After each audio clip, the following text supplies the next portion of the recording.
Hi there and welcome to World Sport, live from CNN Centre. I'm Don Riddell. Lance Armstrong is the most decorated rider in cycling history, but this week he finds himself at something of a crossroads. The US anti-doping agency has accused him of cheating and is trying to strip him of his record 7 Tour de France titles. Earlier this week, Armstrong's final legal attempt to try to avoid having to deal with USADA failed. So what now? Is he going to have to face the music? Is it inevitable that he'll lose his titles?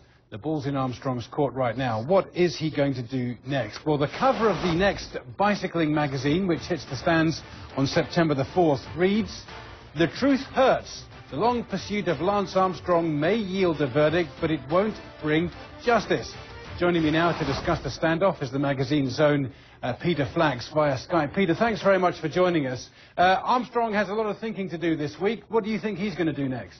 Well, he's got 2 days to make 1 of 3 decisions. He can actually appeal that decision, but I don't think that's likely. I think more likely he's either going to move forward with the arbitration process or just decide to accept the decision from USADA. And I think he and his legal team are really huddling over that. And I'm not sure what his decision is going to be. Both have a lot of positives and negatives for him. You get this doesn't think he can win.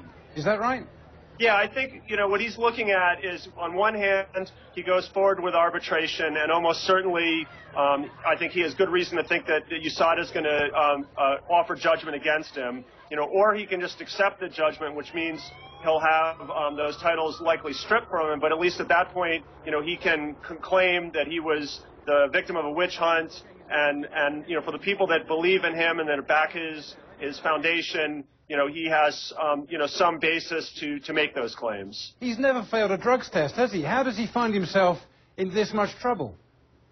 Well, I think a lot of people, the evidence against him is pretty strong. In USADA, in their process, got a lot of Lance's teammates to get immunity and then offer testimony about doping activities that they participated and witnessed. And I think the amount of information they have to make a claim that they have proof that Lance doped is pretty significant. And I think that's why there's so much interest in this. It's a mess, but I think they may finally have the goods on Lance.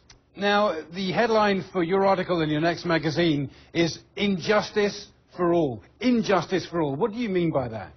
I just mean that this, I used to be one of those people that thought, that a legal settlement would finally put this to rest, and now I'm in a different place, and the magazine is in a different place. We think that it's time to let this whole thing go, that deals have been made with other former champions that are all over the map, that people that committed the same doping offenses have been given immunity, that, the jerseys, if they're taken away from Lance Armstrong, are going to be given to people who've already been convicted of doping.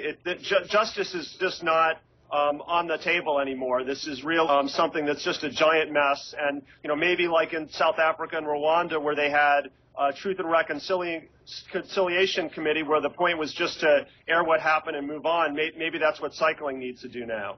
All right, great analysis. We could talk for much more on this, but we're out of time, I'm afraid. Peter Flax, thanks very much. Good. Well, I suppose you